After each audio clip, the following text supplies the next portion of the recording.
வீரத்தாலும் ஈடு இணையற்ற மானத்தாலும் புகழ் வணக்கும் தியாக பூமியில்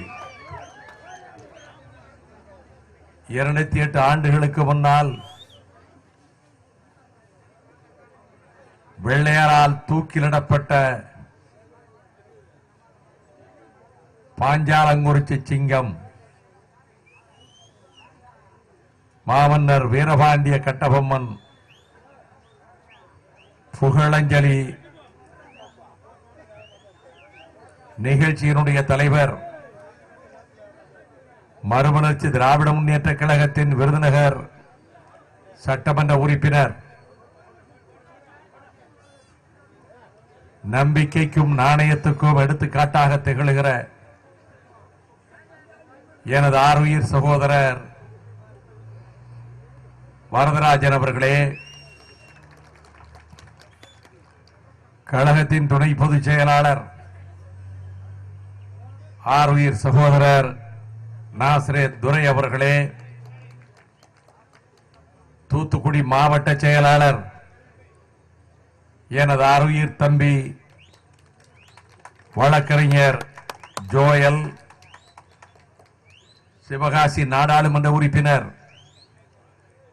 எனது ஆருயிர் இளவல் சிப்பிப்பாறை ரவிச்சந்திரன், வாஸ்தேவநல்லூர் சட்டமன்ற உறுப்பினர் கழகத்தின் மருத்துவமனை செயலாளர் ஆருயிர் தம்பி டாக்டர் சதன் திருமலைக்குமார், சிவகாசி சட்டமன்ற உறுப்பினர் எனது ஆருயிர் சகோதரர் ஞானதாஸ், நெல்லை மாநகர மாவட்ட செயலாளர் எனது நெஞ்சம் நிறைந்த கண்ணியத்துக்குரிய நிஜாம், உணர்ச்சி முழக்கமிட்ட தம்பி மணிவேந்தன், இசை முரசின் எதிரொலி நெல்லை அபுபக்கர், ஒரத்தநாடு வானம்பாடி கணேஷ்,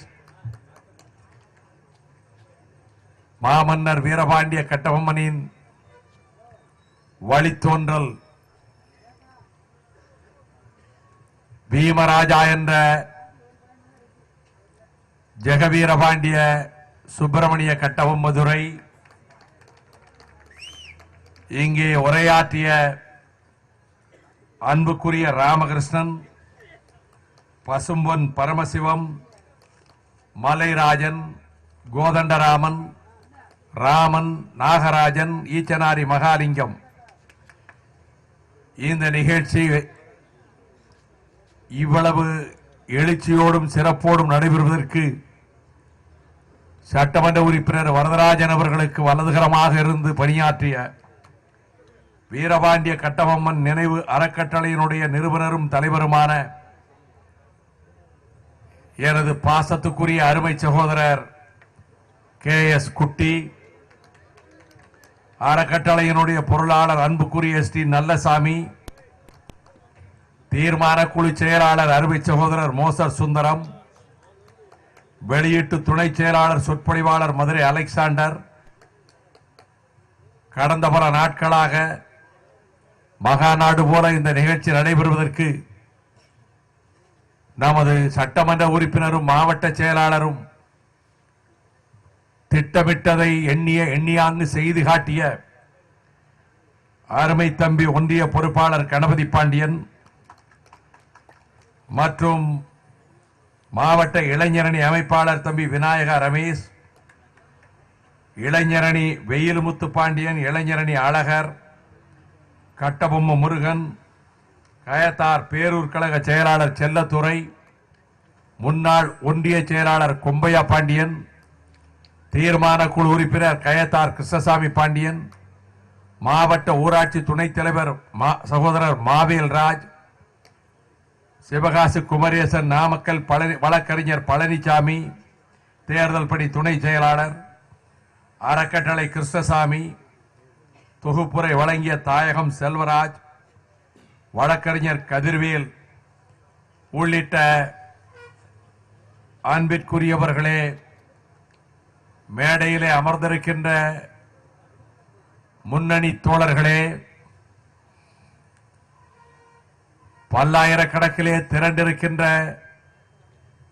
தமிழ் பெருமக்களே, வீரபாண்டிய கட்டபொம்மனின்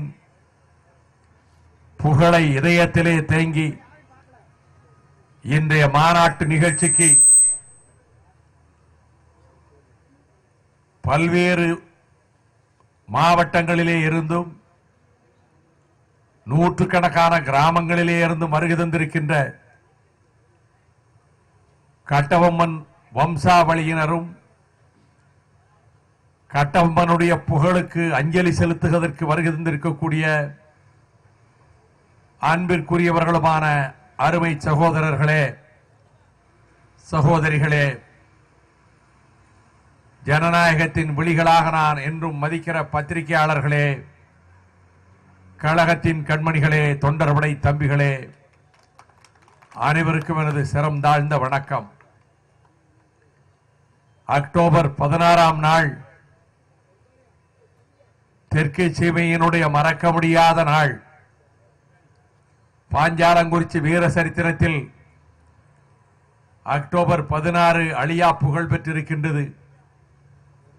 அதனால் தான் ஆண்டுதோறும் இங்கே நாங்கள் வருகிறோம். ஒவ்வொரு ஆண்டும் முன்னைய ஆண்டை விட பெருமளவுக்கு மக்கள் திரளுகிறார்கள் என்பதனை இங்கே கண்கூடாக பார்க்க முடிகின்றது.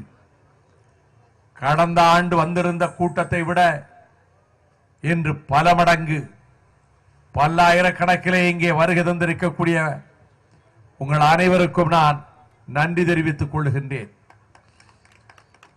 வீரபாண்டிய கட்டபொம்மனுடைய 208வது நினைவு நாள் நிகழ்ச்சி இன்றோடு 208 ஆண்டுகள் முடிந்து விட்டன. இதே இடத்திலேதான் பாஞ்சாலங்குறிச்சி மன்னன் கட்டபொம்மன் பட்ட பகலில் சூரியன் மலைவாயிலை நெருங்கிக் கொண்டிருக்கக்கூடிய மஞ்சள் வெயிலடிக்கும் ஒரு மாலை வேளையில் திரண்டிருந்த தாய்மார்கள் கதறி அழ, கூடியிருந்த பெரியோர்களும் வாலிபர்களும் விம்மி அழ, கண்ணீரும் கம்பரையுமாக கதறல் ஒலி கேட்க அடிமைப்பட்டு கிடந்த பாளையக்காரர்கள் மானமிழந்து மதியிழந்து வீரமிழந்து கூனி குறுகி கொத்தடிமைகளாக நின்று கொண்டிருந்த பாளையக்காரர்களுக்கு மத்தியில் வீரமிக்க நடைபோட்டு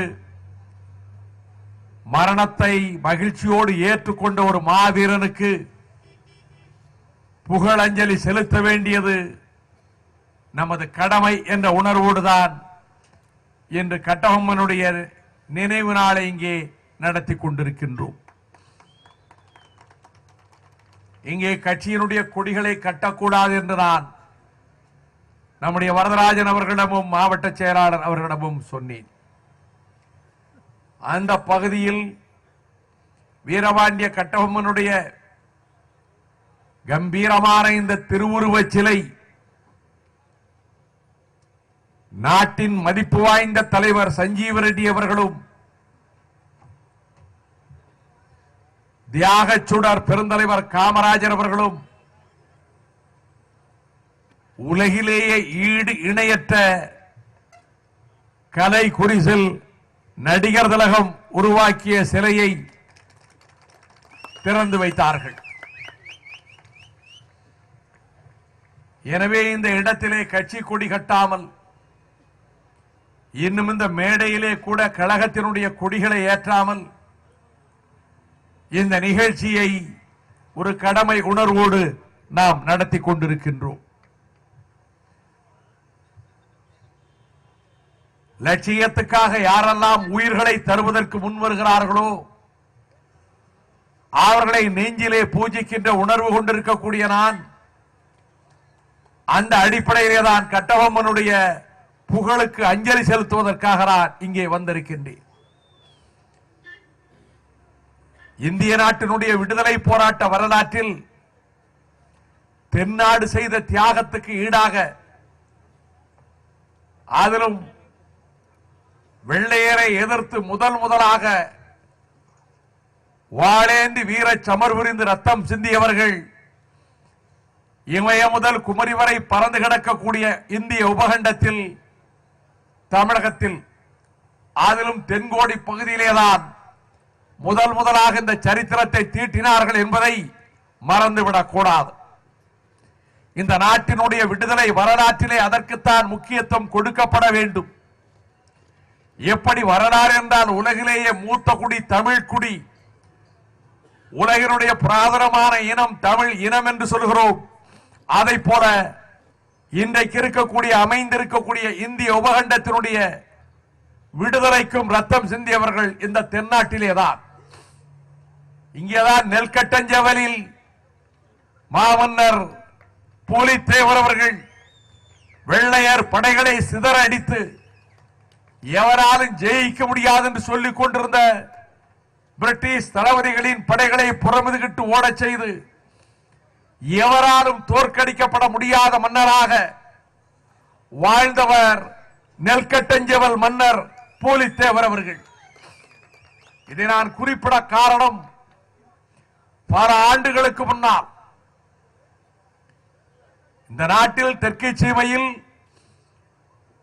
முதலாக நெல்கட்டஞ்சேவல் மன்னர் பூலித்தேவருக்கு தென்னாட்டிலேயே முதல் சிலை அமைத்தவன் எளியவன் வைகோ என்ற தகுதியோடு இங்கே நான் நிற்கிறேன். அதுவரை சிலையே கிடையாது. கழுகுமலைக்கு தெற்கே இருக்கக்கூடிய சாயமலை வலசை வட்டாரத்தில் சிதம்பரபுரத்தில் நான் மாமன்னர் பூலித்தேவருக்கு சிலை அமைத்து அதை போல நாட்டின் விடுதலைக்காக தென்னாட்டில் அதிக ஆண்டுகள் சிறையிலே அடைபட்டு கிடந்த தென்னாட்டு சிங்கம், வங்கத்து சிங்கத்தினுடைய வலதுகரம் பசும்பொன் தேவர் திருமகனாருடைய சிலையையும் மாமன்னர் பூலித்தேவர் சிலையையும் என் சொந்த செலவில் நானும் என்னுடைய தம்பியும் மண்டபம் அமைத்து இந்த இரண்டு சிலைகளையும் அங்கே நாங்கள் எழுப்பினோம். அதை போல வீரபாண்டிய கட்டபொம்மனுடைய புகழ் நாடெங்கும் பரவ வேண்டும் என்பதற்காகத்தான் இந்திய நாட்டினுடைய பிரதமர் பொறுப்பிலே இருந்த நான் எந்நாளும் மதிக்கின்ற அடல் பிகாரி வாஜ்பாய் அவர்கள் பிரதமராக இருந்த போது ஒரு கட்டத்தில் தபால் துறை அந்த இலாக்காவினுடைய அமைச்சர் மாற்றப்பட்டு தபால் துறை பொறுப்பு பிரதமரிடத்திலே நேரடியாக வந்த அந்த காலகட்டத்தில் அன்றைக்குத்தான் அந்த பொறுப்பு அவரிடம் வருகிறது. தபால் துறையினுடைய பொறுப்பு அடல் பிகாரி வாஜ்பாய் அவர்களுடைய கரத்திற்கு வருகிறது. நமது சிவகாசி நாடாளுமன்ற உறுப்பினர் ஆருயிர் இளவல் ரவிச்சந்திரன் அவர்கள் சுட்டிக்காட்டியதை போல அந்த பொறுப்பு அவரிடத்திலே வந்த அன்று சவுத் பிளாக்கில் பிரதமருடைய அலுவலகத்துக்கு சென்று இது நீண்ட நாட்களாக இந்த கோரிக்கை கையெழுத்திடப்படாமல் இருக்கிறது, இதற்கு முன்னர் இருந்த அமைச்சரிடமும் நான் சொல்லிவிட்டேன், நீங்கள் வருகிற முக்கியமான நிகழ்ச்சியாக வீரபாண்டிய கட்டபொம்மனுக்கு புகழ் சேர்க்கின்ற விதத்தில் இந்த அஞ்சல் தலை வெளியிடுகின்ற உத்தரவுக்கு நீங்கள் ஆணையிட வேண்டும் என்று கூறிய போது நான் என்னுடைய செயலாளரை அழைத்து அதற்கான ஏற்பாடுகளை செய்வதற்கு உத்தரவிடுகிறேன் என்று அவர்கள் குறிப்பிட்ட நேரத்தில் நான் உரிமை எடுத்துக்கொண்டு உங்கள் அழகான கையெழுத்தை இந்த கடிதத்திலேயே நீங்கள் வழங்கலாமே என்று கேட்க அவர் காட்டுகிற அன்புக்கு அடையாளமாக அதே தாளில் அவர் கையெழுத்திட்டு வீரபாண்டிய கட்டபொம்மனுடைய அஞ்சல் தலையை வெளியிட்டோம். வீரபாண்டிய கட்டபொம்மனுக்கு அக்டோபர் திங்கள் 16ஆம் நாள் இங்கே மரண தண்டனை நிறைவேற்றப்பட்டது. நான் நடந்து போன சரித்திரத்தினுடைய பல்வேறு சம்பவங்களை விவரிப்பதற்கு எனக்கு நேரம் இல்லை. வரதராஜர் அவர்கள் நம்முடைய விருதுநகர் சட்டமன்ற உறுப்பினர், கழகத்துக்கு கிடைத்திருக்கக்கூடிய ஒரு சிங்கம். அவர் ஒரு கட்டத்தில் சட்டமன்றத்தில் என்னை பற்றி ஒரு உறுப்பினர் இழிவுபடுத்தி பேசிய பொழுது பாஞ்சை சிங்கம் எப்படி அன்றைக்கு பாய்ந்து சென்றதோ அதை போல சட்டமன்றத்துக்குள்ளே அவர் பாய்ந்து சென்றார். அப்படிப்பட்ட வரதராஜன் அவர்கள் கடந்த ஒரு மாத காலமாக திட்டமிட்டு இந்த நிகழ்ச்சியை ஒரு மாநாடு போல நடத்த வேண்டும் என்று நூற்றுக்கணக்கான கிராமங்களுக்கு நேரடியாக சென்று வாருங்கள், பாஞ்சை சிங்கத்தின் புகழ் பாட வாருங்கள், அவர் தூக்குமரத்தை முத்தமிட்ட அந்த நினைவு நாளுக்கு பெருமை சேர்க்க வாருங்கள் என்று அழைத்தார். தம்பி கணபதி பாண்டியன் ஒன்றிய பொறுப்பாளரும் மற்ற தோழர்களும் இந்த விழா நிகழ்ச்சி சிறப்பாக நடைபெறுவதற்கு இந்த மைதானத்தை சீர்படுத்தி இவ்வளவு சிறப்பாக விழா நடைபெறுவதற்கு அரும்பாடுபட்டார்களே, அவர்களை நான் பாராட்டுகின்றேன். அதை போல இந்த அறக்கட்டளையினுடைய தலைவராக இருக்கக்கூடிய என்னுடைய ஆர்வீர் சகோதரர் குட்டி அவர்கள் ஒரு 4 வார காலம், ஏறத்தாழ 1 மாத காலம் ஊர் ஊராக சென்று இந்த விழாவை பற்றி எடுத்து சொல்லி அவர் ஆற்றி இருக்கிற பணி மறக்க முடியாதது. பல ஆண்டுகளாக இந்த வட்டாரத்திலே இருளடைந்து கிடைக்கிறதே வீரபாண்டிய கட்டபொம்மனுடைய சிலை என்று என்னிடத்திலே வந்து வருத்தப்பட்டிருக்கிறார். அவர் தூக்கிலிடப்பட்ட நாளன்று கூட வெளிச்சமில்லையே என்று வேதனைப்பட்டிருக்கிறார். அந்த விதத்தில் தான் வீரபாண்டிய கட்டபொம்மனுடைய இந்த பெருமைமிகு புகழை உயர்த்தி காட்டுவதற்காக இந்த நிகழ்ச்சி இங்கே நடத்தப்பட்டுக் கொண்டிருக்கிறது. தியாகிகளை மதிக்க வேண்டும். ஜாதி மதம் கட்சி எல்லைகளை எல்லாம் கடந்து யாரெல்லாம் இந்த நாட்டுக்காக பாடுபட்டு உயிர் நீத்தார்களோ, கொள்கைக்காக தங்களுடைய குருதியை சிந்தினார்களோ, லட்சியத்துக்காக ஆவியை தந்தார்களோ, அவர்கள் என்றைக்கும் போற்றப்பட வேண்டியவர்கள். நான் உலகத்தில் எத்தனையோ நாடுகளுக்கு சென்றிருக்கிறேன். செல்லுகிற தேசங்களில் அங்கே லட்சியத்துக்காக உயிர் நீத்த தலைவர்களினுடைய கல்லறை எங்கே இருக்கிறது என்று தேடித்தான் நான் சென்றிருக்கின்றேன். அந்த வகையில் வீரபாண்டிய கட்டபொம்மனுடைய புகழை பேசுகிற நேரத்தில் அவர் கொஞ்சம் சமரசம் செய்து கொண்டிருந்தார். வெள்ளையருக்கு கப்பம் செலுத்துவதற்கு தயார் என்று முடிவுக்கு வந்திருந்தால் பாஞ்சாலங்குறிச்சி கோட்டையும் கொத்தளமும் அரண்மனையும் இருந்திருக்கும். ஆனால் இத்தனை ஆயிரம் மக்கள் இங்கே திரண்டு நடக்கிற நிகழ்ச்சி நடக்காது. எவ்வளவு பொருத்தமாக இருக்கிறது தெரியுமா? நாம் நடத்துகின்ற விழா வருடந்தோறும் நடத்தினோம். இந்த ஆண்டு மிகச்சிறப்பாக நடத்த வேண்டும் என்று திட்டமிட்டோம். அருமை தம்பி வரதராஜன் அதற்காக அரும்பாடுபட்டார். நம்முடைய நிகழ்ச்சிக்கு வானமே வாழ்த்துகிற காரணத்தினாலேதான் எந்த வார்த்தைகளை சொல்லி அந்த வார்த்தைகள் இன்றைக்கு 208 ஆண்டுகள் கடந்து ஓடி மறைந்ததற்கு பிறகும் மக்களின் இதய சுவர்களிலே பட்டு தெரித்துக் கொண்டிருக்கிறதோ சரித்திர பிரசித்தி பெற்ற வார்த்தைகள். சில வார்த்தைகள் சரித்திரத்திலே இடம்பெற்று விடுகின்றன. செய் அல்லது செத்து மடி ராபர்ட் பேன்சனுடைய கவிதையை 42 ஆகஸ்ட் புரட்சியில் மும்பை நகரத்திலே இருந்து முழக்கமிட்டார் அண்ணல் காந்தியார். அந்த சொற்கள் சரித்திரத்திலே நிரந்தரமாக இடம்பெற்று விட்டன. அதை போலத்தான் நாமார்க்கும் குடியல்லோம் நமனையஞ்சோம் நரகத்தில் இடர்படோம் ஏமாப்போம் பிடியறியோம் என்ற அப்பரடிகளின் சொற்கள் 1000 ஆண்டுகள் கிளர்ந்தாலும் கூட அது இலக்கியவாதிகளின் இதயங்களிலும் இன்றைக்கு பட்டு தெரித்துக் கொண்டிருக்கின்றது. நெற்றிக்கண்ணை காட்டினாலும் குற்றம் குற்றமே என்ற சங்கருப்பது எங்கள் குலம் சங்கரனார் ஏதுகுலம் என்று ஒலித்த நக்கீரனுடைய குரல் திரிபுரம் எரித்த விரிசடை கடவுளையும் புறகு முதுகடை செய்தது என்பதனால் இன்றைக்கும் அந்த வார்த்தைகள் நிரந்தரமாக இடம்பெற்று விட்டன. எதையும் தாங்கும் இதயம் வேண்டும். பேரறிஞர் அண்ணாவினுடைய சொற்கள் அது நிரந்தரமாக மனித சமுதாயம் இருக்கின்ற வரையிலே அது இடம்பெற்று தீரும்.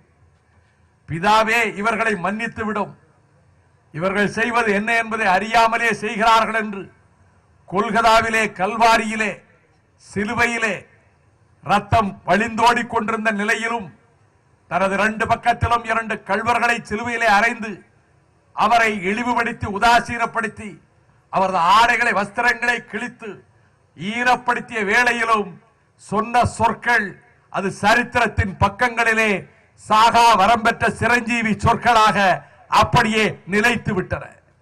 ஒரு நீதிமன்றத்திலே கொண்டு போய் நிறுத்தி, இவன் புரட்சிக்காரன், இவன் ஆயுத புரட்சி செய்தவன், ஆயுதம் ஏந்தியவன், மான்கடா படைத்தளத்தை சுக்குநூறாக்குவதற்கு திட்டமிட்டவன், இவன் மிக மிக ஆபத்தானவன், இவனை மரண தண்டனைக்கு ஆக்கிரைக்கு உள்ளாக்க வேண்டும் என்று நீதிமன்றத்திலே கொண்டு போய் கூண்டிலே நிறுத்திய போது, அப்படி நிறுத்தப்பட்ட நிலையில் நீதிபதிகளை பார்த்து பேசிவிட்டு வரலாறு என்னை விடுதலை செய்யும் என்று சொன்ன பிடல் காஸ்ட்ரோவின் வார்த்தைகள் சரித்திரத்தின் பக்கங்களிலே நிரந்தரமாக ஒரு இடத்தை பெற்றுவிட்டதை நான் பார்க்கின்றேன்.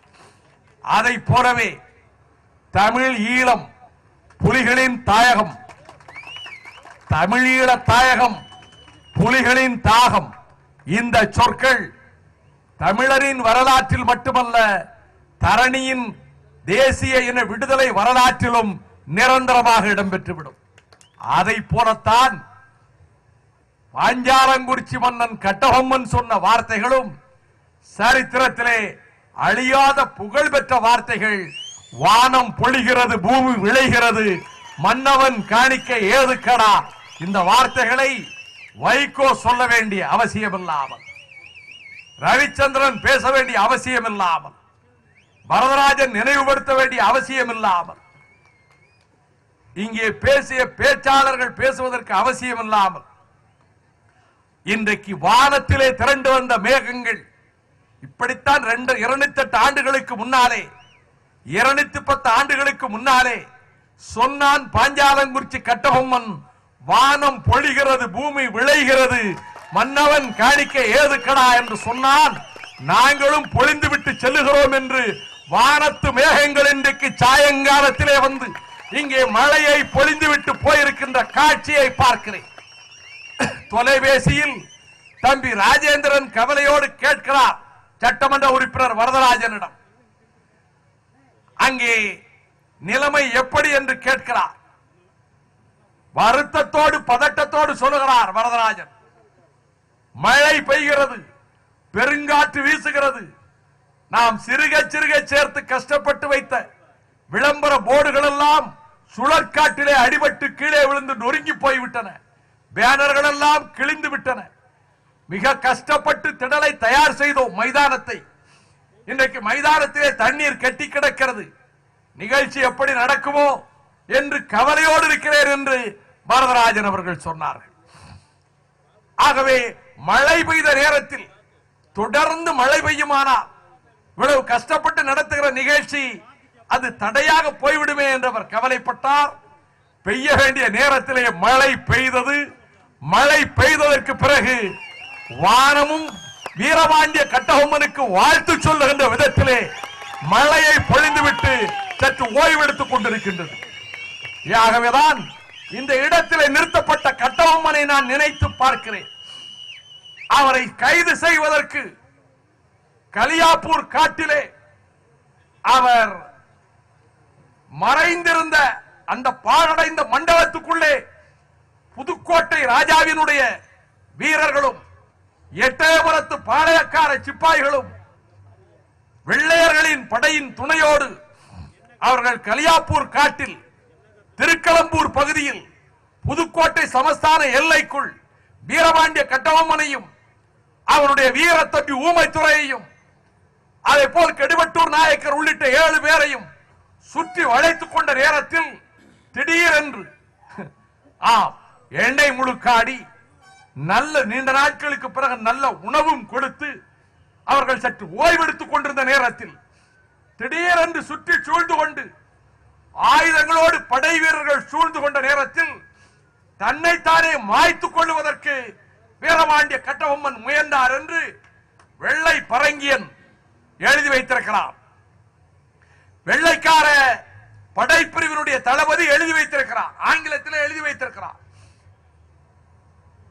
The polygar of Panchalankurichi Veerapandiya Kattabomman, he tried to slay himself, தன்னைத்தானே வாளால் மாய்த்துக் கொள்வதற்கு அவன் முயற்சித்தான்.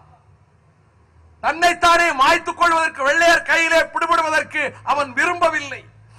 போர்க்களத்திலே சாக வேண்டும் என்று விரும்பிய வீரபாண்டிய கட்டபொம்மன் அந்த போர்க்களச்சாவு கிடைக்காத வேளையில் வெள்ளையர் கையிலே சிக்காமல் தன்னைத்தானே மாய்த்துக் கொள்ள முயன்றதாகவும் அதற்குள்ளாக கைது செய்ய சென்ற படை வீரர்கள் எண்ணிக்கையில் அதிகமாகவும் அவர்கள் ஆயுதபாணிகளாக இருந்த நிலையில் பாய்ந்து சென்று 2 கைகளை பற்றிக் கொண்டு அவனுடைய வாளையும் பறிக்கிறார்கள். கட்டபொம்மன் அங்கே கைது செய்யப்படுகிறான். ஊமத்துறை கைது செய்யப்படுகிறார். அங்கே இருந்தவர்கள் கொண்டு வருகிறார்கள். நான் பலமுறை சொல்லி இருக்கிறேன். புதுக்கோட்டையிலிருந்து கயத்தாறு வரைக்கும் கைக்கும் காலுக்கும் விலங்கு போட்டு லீடிங் செயின் போட்டு ஒரு நாயை கட்டி இழுத்து வருவதை போல நாடாண்ட மன்னரை வெள்ளை பரங்கியர்கள் இந்த சாலையிலே கொண்டு வந்தார்கள். இந்த பலனடைந்த மண்டபமாக இருக்கக்கூடிய இந்த கட்டிடத்திலே தங்க வைத்திருந்தார்கள். அப்போ அவர் சொல்லுகிறார், பதிவு செய்து வைத்திருக்கிறார், விசாரணை என்ற பெயரிலே ஒரு நாடகம் நடக்கும். நம்ம இங்கே இருந்து திருச்சிக்கு அனுப்புவார்கள்.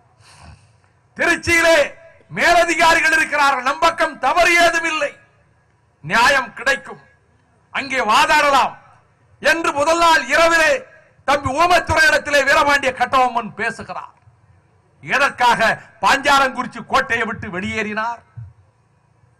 செப்டம்பர் 5ஆம் தேதி பாஞ்சாலங்குறிச்சி கோட்டை தாக்கப்படுகிறது. பானர்மேன் படையெடுத்து வருகிறான். முக்கியமான தளபதிகளோடு வருகிறான். சிவரப்பேரி பாதையை தேர்ந்தெடுத்து ஒரு பட்டாளமே வருகிறது. பாஞ்சாலங்குறிச்சியை சூழ்ந்து கொள்கிறார்கள். திருச்செந்தூரிலே திருமுருகனுக்கு திருவிழா நடக்கிறது. திருச்செந்தூர் முருகனுக்கு வீரபாண்டிய கட்டபொம்மனுடைய தந்தையார் அவர் திக்குவிசய கட்டபொம்மு ஜெகவீரபாண்டிய கட்டபொம்மு அவர் திருச்செந்தூர் திருமுருகனுக்கு அவர் பல கிராமங்களை அதை போல அங்கே அந்த கோவிலுக்கு பெருமளவுக்கு தானமாக கொடுத்திருக்கிறார் என்கின்ற அந்த பதிவு இன்றைக்கும் செப்பேடுகளிலே இருக்கிறது, பழைய செப்பேடுகளிலே இருக்கிறது. அப்படிப்பட்ட பல செய்திகள். அந்த வகையில் முருகன் கோயிலுக்கு போயிருந்த சொல்லுவார்கள், 6 கால பூசை நடந்தால் பாஞ்சாலங்குறிச்சி வரையிலே ஒவ்வொரு மண்டபத்திலும் மணி ஓசை கேட்கும், திருமுருகனை வழிபட்டார் என்று. அதனால் தான் அவரை பற்றி குறிப்பிடுகிற பொழுது சங்கரமூர்த்தி புலவர் என்று ஆஸ்தான புலவர் ஒருவர் பாஞ்சாலங்குறிச்சியில் இருந்திருக்கிறார். அவர் மிக திறமையான புலவர். அவர் அறம்பாடுகின்ற ஆற்றல் வாய்ந்த புலவர். கட்டப்பட்டிருக்கின்ற மணியினுடைய அவர் பாடலில் அருந்து கீழே விழுகிற அளவுக்கு வல்லமையுடையவர் என்றெல்லாம் நாடோடி பாடல்கள் இருக்கின்றன. அவருடைய பெயரை வீரபாண்டியர் என்றே வைத்துக் கொள்கிறார். அதை போல பழைய செப்பேடுகளிலே ஓலை சுவடிகளிலே எழுதப்பட்டிருக்கக்கூடிய புகழ் வீரபாண்டிய கட்டபொம்மன் தமிழையும் தமிழ் மண்ணையும் நேசித்தான் என்பதால் இயல் இசை நாடக முத்தமிழ் ஆதிபன் என்பது அவருக்கு கொடுக்கப்பட்ட பட்டப்பெயர்களில் ஒன்று. இயலிசை நாடக முத்தமிழ் ஆதிபன் என்று சொல்லப்பட்ட வீரபாண்டிய கட்டபொம்மன் 5ஆம் தேதி போர் நடக்கிறது. முதல் நாள் சண்டையில் அவன் காலின்ஸ் கொல்லப்படுகிறான். முக்கியமான தளபதி. அந்த படைக்கு தலைமை தாங்கிய வெள்ளையத்தேவனுடைய வீரத்தில் அவன் கொல்லப்படுகிறான். அதை போல பகதூர் வெள்ளையத்தேவனும் சுட்டுக் கொல்லப்படுகிறான். அந்த படையிலே வீரமிக்க இன்னொரு தளபதியாக வீரன் சுந்தரலிங்கம் இருந்த செய்தியை எல்லாம் எனக்கு முன்னாலே பேசியவர்கள் இங்கே குறிப்பிட்டார்கள்.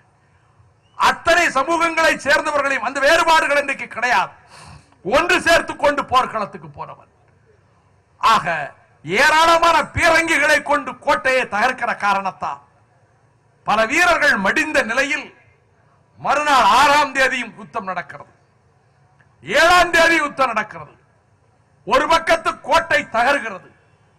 அந்த சந்தர்ப்பத்தில் தான் 7ஆம் தேதி இரவு 3ஆம் நாள் சண்டை முடிந்த இரவில் நள்ளிரவு நேரத்தில் வீரபாண்டிய கட்டபொம்மன் தன் தம்பியர் இருவரோடும் தானாவதி பிள்ளையோடும் 50 வீரர்கள் பொறுக்கெடுத்த வீரர்களோடும் புறப்பட்டு எப்படி சேட்டக் என்கின்ற குதிரை மகாராணா பிரதாப் சிங்குக்கு புகழ்மிக்க குதிரையாக இருந்ததோ, எப்படி மாவீரன் அலெக்சாண்டருக்கு பிசி பேலஸ் என்கின்ற குதிரை புகழ்மிக்க சரித்திர பிரசித்தி பெற்ற குதிரையாக சொல்லப்பட்டதோ, தேசிங்க ராஜனுக்கு ஒரு பஞ்சகல்யாணி என்றார்களோ, அதை போல வீரபாண்டிய கட்டபொம்மன் விருப்பத்தோடு சவாரி செய்த அவரது பட்டத்து குதிரையின் பெயர் முத்துராமு.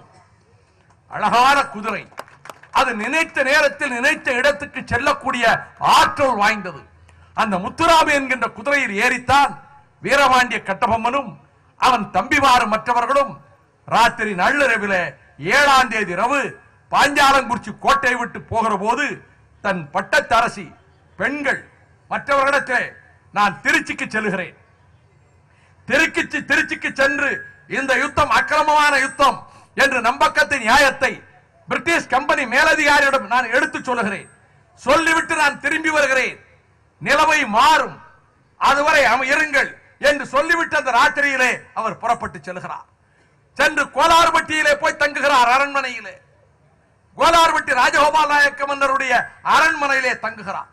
அவர் உபசரிக்கிறார், அவரை தங்க வைக்கிறார். இந்த செய்தி அறிந்து வெள்ளை படைகளும் எட்டயபுரத்து படைகளும் அந்த அரண்மனையை சூழ்ந்து கொள்ளும் வேளையில் உள்ளே இருந்து வெளியேறும் நேரத்தில் கட்டபொம்மனும் ஊமைத்துறையும் எப்படி ராமலிங்க விலாசத்திலே தங்கள் வீரத்தை நிலைநாட்டி நாட்கள் பலவாக குற்றாலத்துக்கு வர சொல்லிவிட்டு திருநெல்வேலிக்கு வர சொல்லி குற்றாலத்துக்கு வர சொல்லி பிறகு சொக்கம்பட்டி திருவில்லிபுத்தூர் கமிதி வழியாக ராமநாதம் வரை அழைத்து சென்று அவமானப்படுத்த முயன்றானே ஜாக்சன், அவனுடைய அரண்மனைக்குள்ளே சென்ற சிங்கம் கட்டபொம்மன் அவன் அவமானப்படுத்த முனைந்த போது, சிறைபிடிக்க முனைந்த போது, வாழ்வீசி தப்பி வரும் வேளையில் தளபதி கிளார்க்கை அவன் எப்படி வீழ்த்தினான் வெள்ளைக்காரன் எழுதி வைத்திருக்கிறான். சூழ்ந்து கொண்ட படை வீரர்கள் மத்தியில் சுழந்த வீரபாண்டிய கட்டபொம்மனின் வாழ் அங்கே ஜாக்சனுடைய மெய்காவல் தளபதியாக இருந்த கிளார்க்கினுடைய மார்பை ஊடுருவி சென்றது அவனுடைய பட்டாக்கத்தி என்று எழுதியிருக்கிறார்கள். அப்படிப்பட்ட வீரனான வீரபாண்டிய கட்டபொம்மன் அவனும் ஊமைத்துறையும் வாழ் சுழற்றி கோலார்பட்டி அரண்மனைக்கு வெளியே சூழ்ந்த படைகளை சிதறடித்து விட்டு அங்கே இருந்து தப்பி செல்கிறார்கள். அதில் தான் தாராபதி சிவசுப்பிரமணிய பிள்ளை பிடிபட்டுக் கொண்டார். அவரை நாகலாபுரத்துக்கு கொண்டு சென்று இவன் தான் வீரபாண்டிய கட்டபொம்மனுக்கு மந்திரி, இவன் தான் அத்தனைக்கும் காரணம் என்று சொல்லி அவன் தலையை வாங்கி அவரை தூக்கிலிட்டு கொண்டதற்கு பிறகு தலையை வெட்டி ஈட்டியிலே சொருகி பாஞ்சாலங்குறிச்சி கோட்டைக்கு பக்கத்திலே கொண்டு வந்து தாராபதி சிவசுப்பிரமணிய தலையை ஈட்டியில் குத்தி நட்டு வைத்தார்கள். இந்த கட்டத்துக்கு பிறகு வீரபாண்டிய கட்டபொம்மன் திருச்சிக்கு செல்வதற்கான மார்க்கம் எது என்று தேடுகிற பொழுது எப்படியோ உளவாளிகள் மூலமாக தகவல் தெரிந்து கொண்ட வெள்ளைக்காரன் கலெக்டர் லூசிங்டன் புதுக்கோட்டை மன்னர் தொண்டைமானுக்கு ஒரு கடிதம் எழுதுகிறார். வீரபாண்டிய கட்டபொம்மன் உம்முடைய சமஸ்தானத்துக்கு வருவதாக நாங்கள் அறிகிறோம். கட்டபொம்மனுடைய கோட்டை சிதைக்கப்பட்டிருக்கிறது, அவன் பட்டாளம் அழிக்கப்பட்டு விட்டது, பாளையம் பறிபோகிறது. இந்த சந்தர்ப்பத்தில் புதுக்கோட்டைக்கு வருகிறான், கம்பெனிக்கு செய்ய வேண்டிய கடமையை நாங்கள் நினைவூட்டுகிறோம் என்று கலெக்டர் லூசிங்டன் புதுக்கோட்டை மன்னருக்கு கடிதம் எழுதுகிறார். அவர் பதில் கடிதம் எழுதுகிறார், நான் விசுவாசத்தோடு கம்பெனிக்கு இருப்பவன், இந்த கம்பெனிக்காகவே நான் இருக்கிறேன், வெள்ளையர்களுக்காகவே இருக்கிறேன். என்னுடைய விசுவாசத்துக்கு சரியான வாய்ப்பு காண்பிப்பதற்கு கட்டபொம்மன் என்னுடைய பகுதிக்குள் வந்தால் அவனை பிடித்துக் கொடுப்பதை விட எனக்கு என்ன வேலை இருக்கிறது? என்னை என்றைக்கும் கம்பெனி என் விசுவாசத்தை நீங்கள் வெச்சுகின்ற விதத்தில் அடியேரை என்றைக்கும் உங்கள் ஊழியக்காரனாக வைத்திருக்க வேண்டும் என்று கடிதம் எழுதுகிறார்.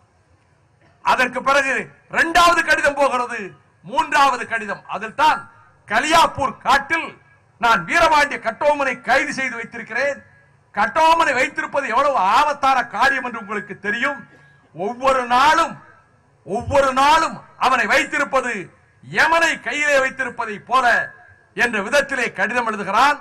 அதற்கு பிறகுதான் இங்கே கொண்டு வந்து ஒரு விசாரணை நாடகத்தை நடத்துகிறார்கள். அந்த விசாரணையிலே வீரபாண்டிய கட்டபொம்மன் பேசியதை முன்பு குறிப்பிட்டிருக்கின்றேன். 5 குற்றச்சாட்டுக்கள் துபாஸ் ராமலிங்க முதலியார் வெள்ளையன் கொடுத்த குற்றச்சாட்டுக்களை தமிழிலே மொழிபெயர்த்து சொல்கிறார். இவர் வீரபாண்டிய கட்டபொம்மன் தமிழில் சொல்லுவதை பானர்மேனுக்கு ஆங்கிலத்திலே மொழிபெயர்த்து சொல்கிறார். அதுதான் அந்த கடைசி குற்றச்சாட்டுக்கு பதில் சொல்லுகிற போதுதான் என்ன அழகாக சொல்கிறான் அந்த வீரன். அந்த இடத்திலும் நான் ஜில்லா கலெக்டரை போய் காத்து கிடந்து பார்ப்பதற்கு நான் ஒன்றும் கலெக்டருக்கு எடுபடி இல்லை என்று பதில் சொன்ன கட்டபொம்மன், நீங்கள் என்னுடைய பாஞ்சாலங்குறிச்சியின் மீது படையெடுத்து வந்தீர்கள், என் அருமை மக்களை அழித்தீர்கள், என் நாட்டை கொள்ளையடித்தீர்கள், கொன்று குவித்தீர்கள். எனதருமை பாஞ்சாலங்குறிச்சியை அழிப்பதற்கு படையெடுத்து வந்த நீங்கள், நான் உங்களை எதிர்த்து உங்களிலே பலரை கொலை செய்தேன் என்று குற்றம் சாட்டி இருக்கிறீர்கள். படையெடுத்து வந்து எங்களை அழிக்க துணிந்த தளபதிகளே இங்கே நீதிபதிகளாக காட்சியளிக்கின்ற விசித்திரத்தை உலகம் பார்க்கிறது. என்ன அழகாக பேசியிருக்கிறார். என்னை தாக்கிய தளபதிகளே இங்கே நீதிபதிகளா? இதுவா நீதிமன்றம்? என்ன பொருள் பதிந்த வார்த்தைகள் கட்டபொம்மனின் வார்த்தைகள். அதற்கு பிறகு தூக்கிலிட சொல்லி உத்தரவிட்டு விட்டு போய்விட்டான் பானர்வேன். 17ஆம் தேதி அவன் கடிதம் எழுதுகிறான், மேலதிகாரிகளுக்கு எழுதுகிறான். நேற்றைக்கு வீரபாண்டிய கட்டபொம்மனை தூக்கிலிட்டாகிவிட்டது. ஆனால் தூக்கிலிடப்படுகிற பொழுது அவன் நடந்து கொண்ட நடவடிக்கையை நான் தெரிவிக்க வேண்டியது அவசியம்.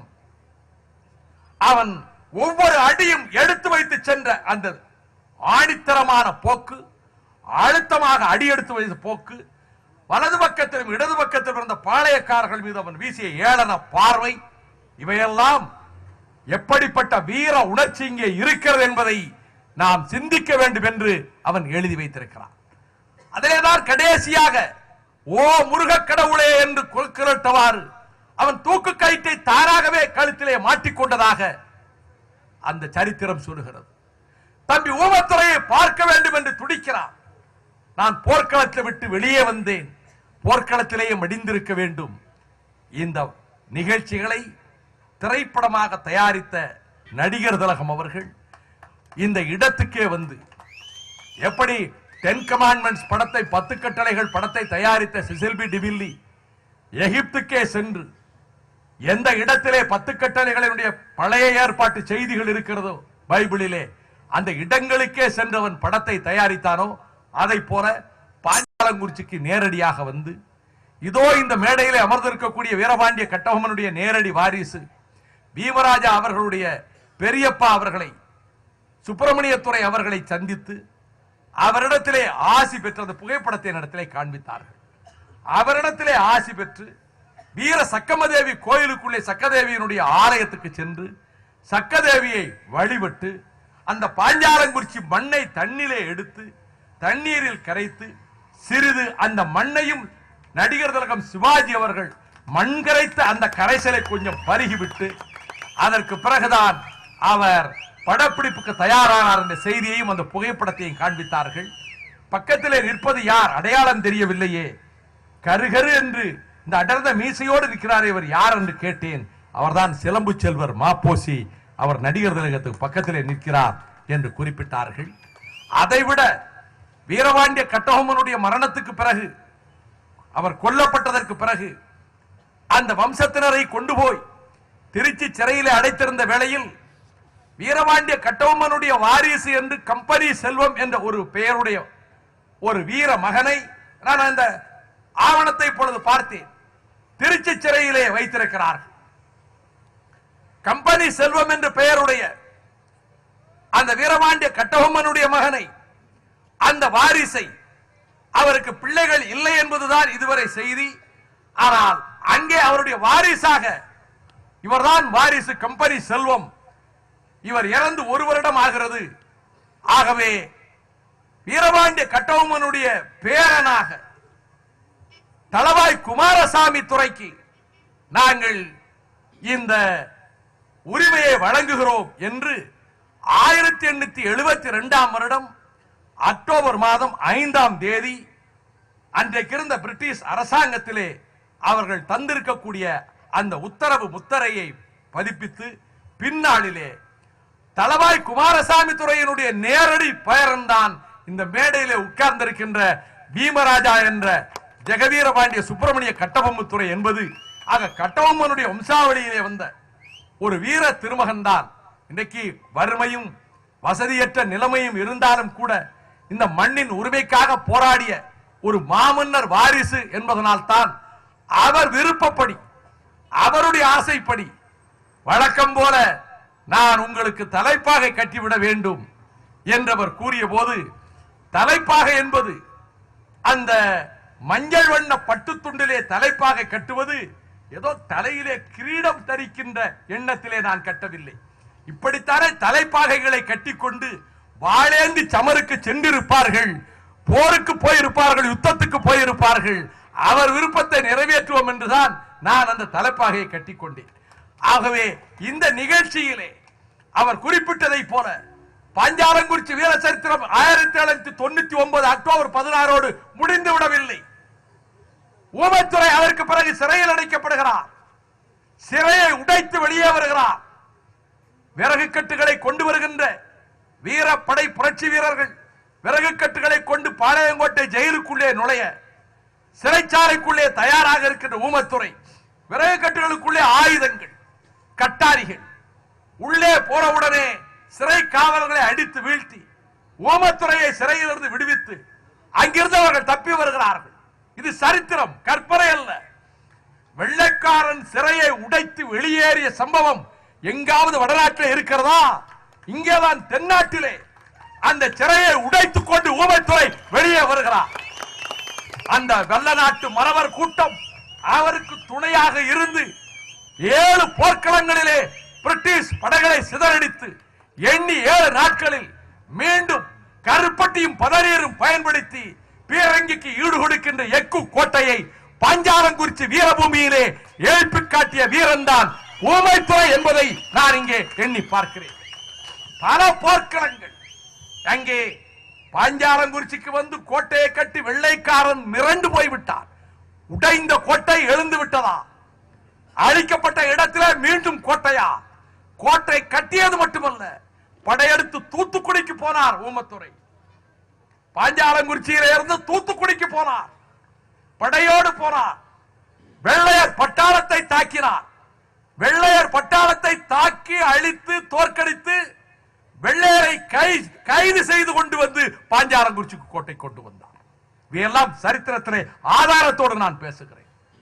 எத்தகைய வீரம்!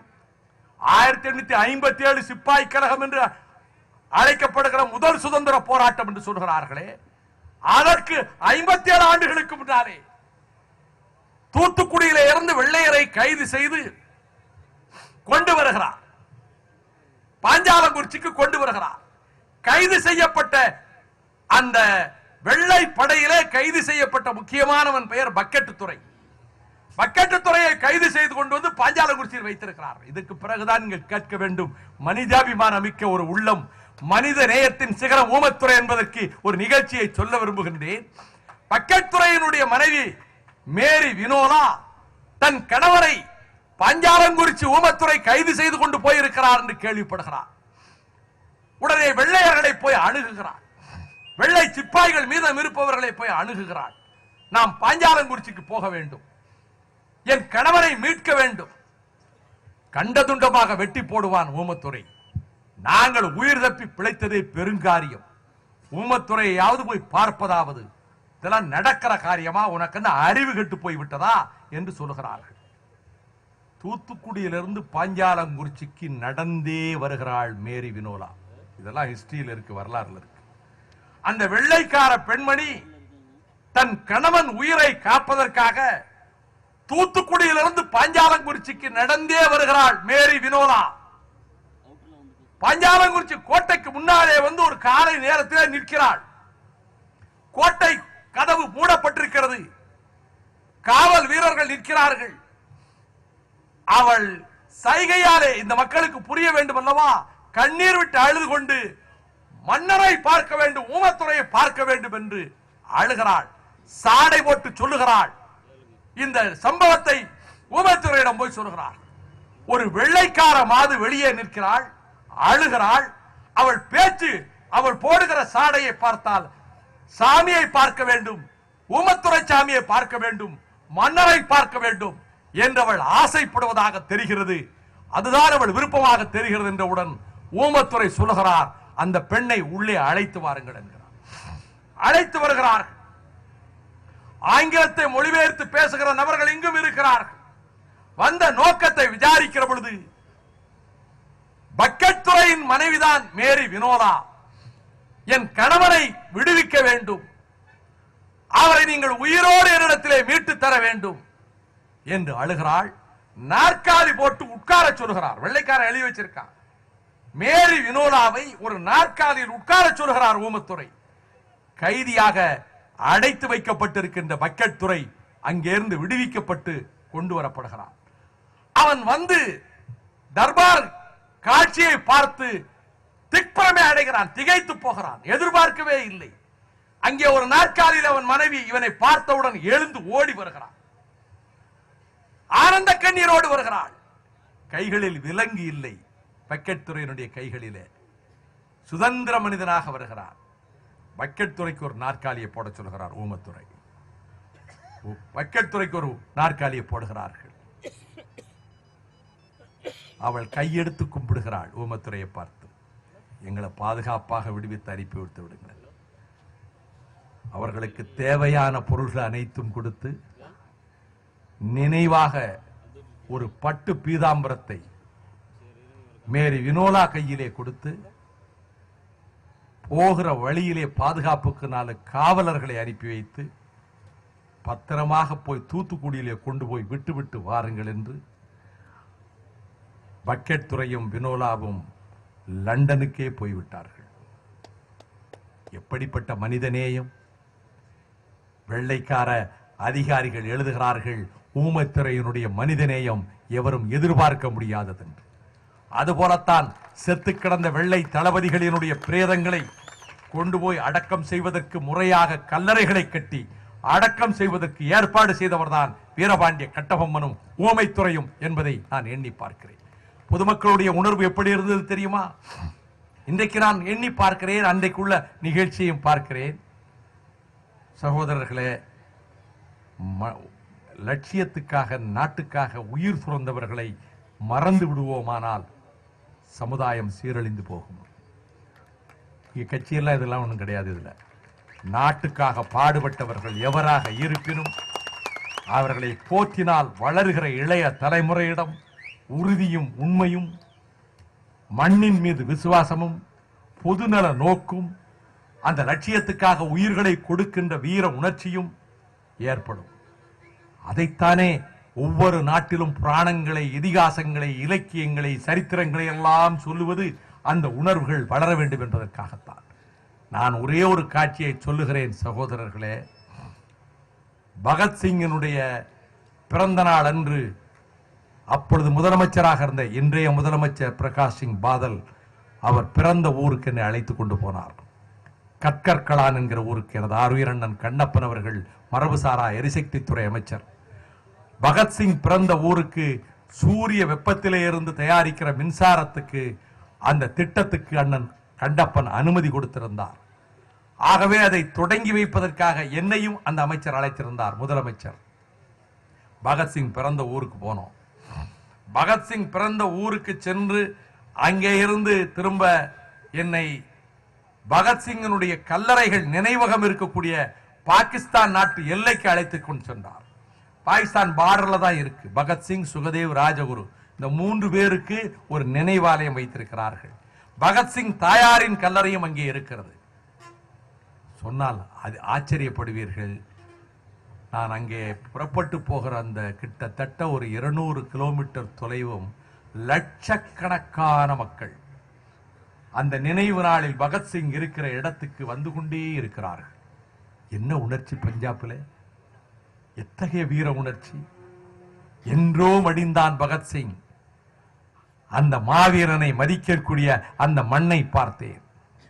தூக்கிலே போடுகின்ற முடிவு வந்த நேரத்திலே கூட சாக போகிற நேரத்தில் உன் கடைசி விருப்பம் என்ன என்று கேட்கின்ற பொழுது என்னுடைய கடைசி விருப்பம் இதுதான் பகத்சிங் சொன்னார். நாங்கள் புரட்சிக்காரர்கள், ஆயுதம் ஏந்திய புரட்சிக்காரர்கள், சுத்த வீரர்களாக சாக விரும்புகிறோம். எங்களை தூக்கிலே போடாதீர்கள், துப்பாக்கியால் சுட்டுக் கொள்ளுங்கள் என்று சொன்ன பொழுது அந்த நீதிபதி, எனக்கு அதிகாரம் இல்லை, நீங்கள் தூக்கிலிடப்பட்டு தான் மரண தண்டனை நிறைவேற்றப்பட வேண்டும் என்ற தீர்ப்பு இருப்பதை நான் மாற்றுவதற்கு எனக்கு அதிகாரம் இல்லை, வேறு ஏதாவது கேள் என்றவுடன் அடுத்து சொன்னான், எங்களை துப்பாக்கியாலே சுட்டு கொல்ல முடியாவிட்டாலும் பரவாயில்லை, எங்கள் முகத்திலே கருப்பு துணியை போடாதீர்கள். தூக்கிலே போடுகிற பொழுது நாங்கள் கருப்பு துணி இல்லாமல் இந்த மண்ணை தரிசிக்க விரும்புகிறோம். சாகிற போதும் இந்த மண்ணை தரிசித்துக் கொண்டே நாங்கள் சாக விரும்புகிறோம். மீண்டும் இந்த மண்ணின் விடுதலைக்காக பிறக்க விரும்புகிறோம். இந்த மண்ணை பார்த்து கொண்டே சாக விரும்புகிறோம் என்றவுடன் அந்த நீதிபதி கருப்பு துணியை முகத்திலே மூட வேண்டாம், அவர்கள் விருப்பப்படி தூக்கு தண்டனை நிறைவேற்றும் என்று சொன்னவுடன் கலகலவென்று சிரித்தான் பகத்சிங். அந்த நீதிபதி எதற்கு சிரிக்கிறாய் என்று கேட்டான். உலகத்திலேயே உன்னையை போன்ற பாக்கியசாலி எவனுமே கிடையாது என்றான்.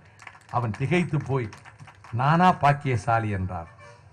நாங்கள் சிரித்துக்கொண்டே தூக்கிலே அந்த தூக்கு மரத்தை அணைத்துக் கொண்டு மரணத்தை முத்தமிடுகிற இந்த அழகான அற்புதமான ஆனந்த காட்சியை நேராக பார்க்கிற பாக்கியம் உன்னை தவிர உலகத்தில் இவர் எவனுக்கு கிடைக்கும் என்று சொன்னார்.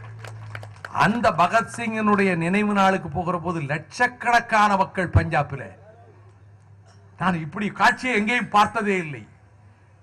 பார்க்கிற இடமெல்லாம் ஆடவரும் பெண்டிரும் வாலிபரும் வயோதிகரும் வந்த வண்ணம் இருக்கிறார்கள். கடைசியிலே என்னை போய் முதலமைச்சர் பாதல் அவர்கள் என்னை அங்கே பேச சொன்னார் லட்சக்கணக்கான மக்கள் மத்தியில். அப்படி பேசுகிற பொழுது நான் என்னுடைய சட்டை பைக்குள்ளே இருந்து ஒரு பட்டணத்திலே மடித்து வைத்திருந்த பகத்சிங் ஊர் மண்ணை எடுத்து காட்டி, இந்த மண் கட்கர்களான் கிராமத்து மண், இந்த மண்ணை இன்றைக்கு காலையிலே நான் எடுத்துக்கொண்டு வந்தேன், என் ஊருக்கு என் வீட்டுக்கு இதை எடுத்து செல்கிறேன், இந்த மண்ணை நான் முத்தமிட்டு விட்டு இங்கே பேசுகிறேன் என்று குறிப்பிட்டேன். அந்த மண்ணுக்கு வீரம் இருக்கிறது என்று சொன்னால் பாஞ்சாலங்குறிச்சி மண்ணுக்கு வீரம் இருக்கிற காரணத்தினாலேதான். அதே போல மண்ணை எடுத்துக்கொண்டு வந்து இது பகத்சிங்கனுடைய பிறந்த ஊர் மண் என்று எடுத்துக்கொண்டு வந்ததை போலவே வல்வெட்டித்துறை மண்ணையும் பிரபாகரன் பிறந்த ஊர் மண்ணையும் நான் எடுத்துக்கொண்டு வந்தேன். அதுவும் உலகத்திலே வீரம் செறிந்த மண். என்னுடைய அன்புக்குரியவர்களே, நாட்டின் விடுதலை விளக்காக வெளிச்சமாக இருந்தவன் பகத்சிங். மகாத்மா காந்தி கராச்சி மாநாட்டுக்கு போகிற பொழுது தூக்கு தண்டனையை தடுக்க தவறிய குற்றத்தை செய்தவர் என்று அவருக்கு எதிராக கோஷம் போட்டார்கள். அந்த மாநாட்டு பந்தலுக்கு வெளியே வந்து நேதாஜி கர்ஜித்துத்தான் அவர்களை சமாதானப்படுத்தினார். அப்பேற்பட்ட புகழ்மிக்க பகத்சிங்குக்கு சில தினங்களுக்கு முன்னால் சென்னை மாநகரில், தமிழ்நாட்டின் தலைநகரில் அவருக்கு ஒரு நிகழ்ச்சி, பகத்சிங் நூற்றாண்டு விழா நிகழ்ச்சியை தமிழக அரசு ஏற்பாடு செய்தது. தமிழ்நாடு சர்க்கார் ஏற்பாடு செய்தது. முதலமைச்சர் கலந்து கொள்கிற நிகழ்ச்சி. பல அரசியல் கட்சி தலைவர்கள், பொதுவுடைமை இயக்க தலைவர்கள். ஏனென்றால் பகத்சிங் பகுத்தறிவுவாதி, அவன் நாத்திகன், கருணை மனு போடக்கூடாது என்று கோபித்தவன், மேல்முறையீடு செய்யக்கூடாது என்று தந்தையிடத்திலே கோபித்தவன், அவன் லட்சியத்தின் பிழம்பாக திகழ்ந்தவன். அவனுடைய நாடி நரம்புகளிலே ஓடிய அந்த ரத்தத்தில் கலந்திருந்த உணர்ச்சி, அவன் பெயரை சொன்னாரே நம்முடைய நரம்புகளிலே மின்சாரத்தை பாய்ச்சக்கூடிய வல்லமை பெற்றது. அவருக்கு ஒரு நிகழ்ச்சி, நூற்றாண்டு விழா நிகழ்ச்சி, சென்னை மாநகரிலே பிரபலமான கட்சி தலைவர்கள், இன்னும் பொதுவுடைமை இயக்க தோழர்கள், பகத்சிங் வாலிபர் சங்கம், எத்தனை ஊர்களிலே. ஆனால் சென்னை மாநகரிலே பகத்சிங் நூற்றாண்டு விழாவுக்கு ஏற்பாடு செய்து முதலமைச்சரும் சில பிரபலமான கட்சி தலைவர்களும் கலந்து கொள்வார்கள் என்று தமிழ்நாடு அரசு செய்தி விளம்பரத்துறை சார்பாக விளம்பரம் செய்யப்பட்டு அந்த நிகழ்ச்சிக்கு குறிப்பிட்ட இடத்திலே கலைவாணர் அரங்கிலே நடைபெறும் என்று சொன்ன நிகழ்ச்சி ஏன் நடக்கவில்லை? எதனால் நடக்கவில்லை? நான் இங்கே இந்த மேடையில் அரசியல் பேசுவதனுடைய நோக்கம் அல்ல. ஏன் நடக்கவில்லை? எண்ணி 20 பேர் கூட வரவில்லை. ஆகவே முதலமைச்சர் அந்த நிகழ்ச்சியை ரத்து செய்ய சொன்னார். எதற்கோ ஆட்களை பிடித்து, ஆட்களை திரட்டி, ஆட்களுக்கு கொடுக்க வேண்டியதை கொடுத்து வண்டிகளில் ஏற்றி இத்தனை கூட்டம் சேருகிறது என்று காட்டுகின்றவர்கள் இந்த நாட்டுக்கு, இந்த நாட்டின் விடுதலைக்காக தன்னுடைய மரணத்தால் ஒரு சரித்திரம் படைத்து விட்டு போன ஒரு மாவீரனுடைய நூற்றாண்டு விழா நிகழ்ச்சி ஒரு அரசாங்கம் ஏற்பாடு செய்வதாக அறிவித்து அந்த நிகழ்ச்சியை நடத்த முடியாமல் ரத்து செய்தது என்றால் வெட்கக்கேடு. நான் அதையும் பார்க்கிறேன். பஞ்சாபிலே பார்த்த காட்சியையும் நான் நினைத்து பார்க்கிறேன். உணர்ச்சி கெட்டு போய்விடக்கூடாது, செத்து போய்விடக்கூடாது. கட்டபொம்மன் தூக்கிலிடப்பட்டதற்கு பிறகு கொஞ்ச நாள் கழித்து எப்படிப்பட்ட மக்கள் இருந்தார்கள்? உண்மை சம்பவங்கள். நான் இதற்கு முன்பே சொன்னேன். ஊமத்துறை சாக கிடக்கிறார் ரத்த வெள்ளத்திலே. ஒரு தாய் தன் மகனை போய் பார்க்கிறார், தண்ணீரோடு போய் பார்க்கிறார். அம்மா எனக்கு தண்ணி கொடுக்காத, சாக போற நேரத்தில் சொன்னா. பக்கத்தில் சாமி கிடக்கார், அவருக்கு தண்ணியை கொடு. எழுதி வைத்திருக்கின்றான் வெள்ளை தளபதி வெல்ஸ், எழுதி வைத்திருக்கிறார். ஆங்கிலத்தில் எழுதி வைத்திருக்கிறார். சாக போகிறவன் எனக்கு தண்ணி வேண்டாமா, பெற்ற தாயிடம் சொல்லுகிறான், ஊமத்துறை சாமிக்கு கொடு. 10 மாதம் வயிற்றிலே சுமந்த அந்த தாய் தன் பிள்ளைக்கு தண்ணீரை கொடுக்காமல் ஊமத்துறைக்கு கொண்டு போய் கொடுத்தார் என்று எழுதி வைத்திருக்கிறான் வெல்ஸ். இந்த உணர்வு இந்த நாட்டிலே இருக்கிறது. செத்து விட்டதா இன்றைக்கு? இத்தகைய உணர்வுகள் மடிந்து விட்டதா? எண்ணி பாருங்கள். இந்த உணர்வுகள் இருந்தால் ஒரு நாடு தலைக்கும். தியாகிகளை மதிக்க வேண்டும். இவ்வளவு காலத்துக்கு பிறகு, ரொம்ப நாளைக்கு பிறகு, கட்டபொம்மன் தூக்கிலிடப்பட்டதுக்கு பிறகு சிவலிப்பேரி சந்தைக்கு ஒரு வெள்ளக்காரன் ஆடு வாங்க போனான். அவன் வெள்ளக்காரத்துறை, அவன் மேலதிகாரிக்கு ஆட்டுக்கறி போடணும், அதுக்காக ஆடு வாங்க போனான். சந்தைக்கு போனான். அங்க அன்னைக்கு ஆட்டு சந்தை, சிவலிப்பேரி சந்தை. நிறைய பேர் ஆடு வைத்துக்கிட்டு இருக்கான். போய் ஆடு கேட்டான் வெள்ளக்காரன். உனக்கு ஆடு கொடுக்க முடியாதுன்னா. இவன் கேட்டான், கூட அழைச்சிட்டு போன துபாசிட்டு கேட்டான், இவன் என்ன சொல்றான்னு. உனக்கு ஆடு விற்க முடியாதுன்னு சொல்றான். ஏன்னு கேளுன்னா, எங்க மன்னர் கட்டபொம்மனை கொண்ட பாவி பயல்களை நீங்க திங்கிறதுக்கான நாங்க ஆடு கொடுக்கணும். நீ இந்த ஆட்டுக்கு 1000 ரூபாய் கொடுத்தாலும் சரி நான் கொடுக்க மாட்டேன். இதே மொழிபெயர்த்து சொல்றான், 1000 ரூபாய் கொடுத்தாலும் இந்த ஆடு கொடுக்க மாட்டேங்க. இவன் கொடுக்காட்டி என்ன கிடக்கிறான், இன்னொருத்தன் கொடுப்பான். இவன் அடுத்த ஆள்கிட்ட போறான், அவங்கிட்ட போய் கேட்கிறான். அவனும் வெள்ளக்கார பயல்களுக்கு நாங்க ஆட்டை விற்க மாட்டோங்கிறான். இப்படி உணர்ச்சி இருக்க. 3வது ஆள்கிட்ட போறான். அவன் என்ன செய்யறான்னா, ஆடு வாங்க வந்தியா அப்படின்ட்டு பாட்டு பாட ஆரம்பிச்சிடறான். வாராண்டா வாராண்டா வெள்ளக்காரன், வாராண்டா வாராண்டா வெள்ளக்காரன், வரட்டு முரட்டி தொப்பிக்காரன், தொப்பிக்காரன் குண்டு பலிக்காது, தொப்பிக்காரன் குண்டு பலிக்காது, தோக்கிறவார் குலம் தோற்காது. இந்த முழு பாட்டையும் பாட சொல்லி இங்கிலீஷ் ஆங்கிலத்தில் மொழிபெயர்க்க சொல்றான். ஆங்கிலத்தில் இந்த மொழிபெயர்த்து இந்த பாட்டுக்கு என்ன அர்த்தம்னு கேட்கிறான். இந்த பாட்டை அப்படியே சொன்ன உடனே கலெக்டர் லூசிங்டனுக்கு அப்படியே இந்த பாட்டை ஆங்கிலத்தில் மொழிபெயர்த்து, நான் ஆடு வாங்க போனேன், அங்க ஆடு விற்கிறவன் இந்த பாட்டை பாடுறான்னா. லூசிங்டன், நாட்டு பாடல்கள் எல்லாவற்றையும் தடை செய்ய வேண்டும், அந்த ஏடுகள் எங்கே இருந்தாலும் தீயிட்டு கொளுத்த வேண்டும் ஒரு உத்தரவு போட்டான். இந்த மண்ணில், தெற்கு சீமையில் விடுதலை வேள்வியின் தியாக சிகரமாக உலவினாரே செக்கிழுத்த செம்மல் ஒட்டப்பிடாரத்து சிதம்பரம் பிள்ளை வீர சிதம்பரம். அவர் தன் சுயசரிதை கவிதையில் இந்தியாவுக்கே புகழ் தேடி கொடுத்த சரித்திர திருப்பமான அந்த கப்பல்கள் வாங்கிய சுதேசி கப்பல் கம்பெனியை பற்றி 2 வரி தான் எழுதியிருக்கிறார். ஆனால் பாஞ்சால நாயகன் என்ற அந்த கவிதையில வீரபாண்டிய கட்டபொம்மனை பற்றி 3 இடங்களிலே எழுதியிருக்கிறார். அப்படி புகழுக்குரியவராக திகழ்ந்தார். எரிமலை கவிஞனும் செக்கெழுத்த செம்மலும் பாஞ்சை சிங்கமும் உலவிய பகுதி இது வானம் பார்த்த பூமிதான். ஆனால் மானங்காக்க போராடிய மாவீரர்கள் உலவிய பகுதி. எனவே வீரபாண்டிய கட்டபொம்மனுடைய புகழ் பாடுவது, ஊமத்துறையினுடைய புகழை சொல்லுவது, அது மட்டுமல்ல, இந்த அக்டோபர் திங்கள் சரித்திர பிரசித்தி பெற்றது. இந்த அக்டோபரிலே தான் கட்டபொம்மன் தூக்கிலிடப்பட்டார். இந்த அக்டோபர் 27 தான் வீரம் செறிந்த போர் நடத்திய ஈடு இணையற்ற மருதுபாண்டியர்கள் அக்டோபர் 27ஆம் தேதி என்று கொல்லப்பட்டார்கள், தூக்கிலிடப்பட்டார்கள். மருதுபாண்டியர்களின் துணையோடு போராடிய ஊமைத்துறை அதற்கு பின்னரும் தொடர்ந்து போர்களில் ஈடுபட்டார். அங்கே ஒரு திப்பு சுல்தான், இங்கே தென்னாட்டிலே மன்னர்கள், வெள்ளையரை எதிர்த்து போராடிய தீரர்கள். அந்த வீரத்தை மதிப்பதும் அவர்களுக்கு புகழ் சேர்ப்பதும் நம்முடைய கடமை. ஆனால் வீரபாண்டிய கட்டபொம்மனின் வம்சாவளி மக்கள் வெள்ளையன் எள்ளும் ஆமணக்கும் விதைத்து அவர்களை நாடோடிகளாக விரட்டியடித்து அவர்களுக்கு நிலம் கிடையாத நிலங்களை பறித்து எந்த இடத்திலும் இவர்கள் சொத்துக்கள் வாங்கக்கூடாது என்று தடை உத்தரவு போட்டு இன்று வரையிலே வேதனைகளை சுமக்கின்ற மக்கள் கட்டபொம்மன் வம்சாவளியினர் என்பதும், நான் சாதி எல்லைகளை கடந்த அரசியல் நடத்துகிறவன் என்பதும், அந்த எண்ணங்களுக்கு அப்பாற்பட்டவன் என்பதும், ஆனால் வீரபாண்டிய கட்டபொம்மன் வம்சாவளியினரும் அவனை சார்ந்தவர்களும் வெள்ளையரால் விரட்டி அடிக்கப்பட்டு இன்று வரையிலும் தமிழ்நாட்டின் பல பகுதிகளிலே வறுமையை சுமந்தவர்களாக, வேதனைகளை சுமந்தவர்களாக வாழ்ந்து கொண்டிருக்கிற காரணத்தால் அவர்கள் உயர்வு பெற வேண்டும், அவர்களின் பிள்ளைகள் நல்ல கல்வியை பெற வேண்டும், அவர்கள் வாழ்விலே உயர வேண்டும். மண்ணுக்காக தங்கள் உயிர்களை தந்தனர். இந்த மண் அவர்களை போற்ற வேண்டும் என்பதற்காகவே அவர்களை நாம் மதிக்கிறோம்.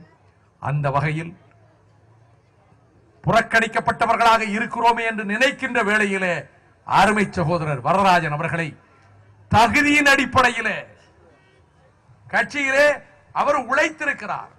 அந்த அடிப்படையிலே அவர் இந்த இயக்கத்திலே வேட்பாளர் ஆக்கப்பட்டார்.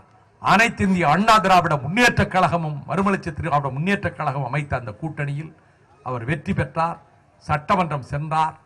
கழகத்துக்கு விசுவாசமிக்க ஒரு தலகர்த்தராக அவர் உலவுகிறார். ஆகவே ஆண்டுதோறும் இந்த நிகழ்ச்சியை சிறப்பாக நடத்துகிற நேரத்தில் கடந்த ஆண்டை விட இந்த ஆண்டு மிகப்பெரிய கூட்டம், அடுத்த ஆண்டு இதை விட ஒரு பெரிய மாநாடு போல நிகழ்ச்சியை நாம் நடத்துவோம். வீரபாண்டிய கட்டபொம்மனுக்கு நாம் புகழ் சேர்ப்போம். சிங்கிலிவெட்டி கல்குமியிலே சிலை திறந்ததைப் போல புதூரில் ஒரு வீரபாண்டிய கட்டபொம்மன் சிலை அமைக்க வேண்டும் என்று நம்முடைய சட்டமன்ற உறுப்பினர் என்னிடம் ஒரு கோரிக்கை வைத்தார். அது நிச்சயமாக நிறைவேற்றப்படும். புதூரிலே வீரபாண்டிய கட்டபொம்மனுடைய சிலை திறக்கப்படும். அதற்குரிய முழு பொறுப்பையும் கழகமும் நானும் ஏற்றுக்கொள்வோம் என்பதையும் இந்த நேரத்திலே தெரிவித்துக் கொண்டு இந்த நிகழ்ச்சிக்கு வருகை தந்த அனைத்து சகோதர சகோதரிகளுக்கும் நன்றி தெரிவித்து வாழ்க வீரபாண்டிய கட்டபொம்மன் புகழ் என சொல்லி விடைபெறுகிறேன். நன்றி, வணக்கம்.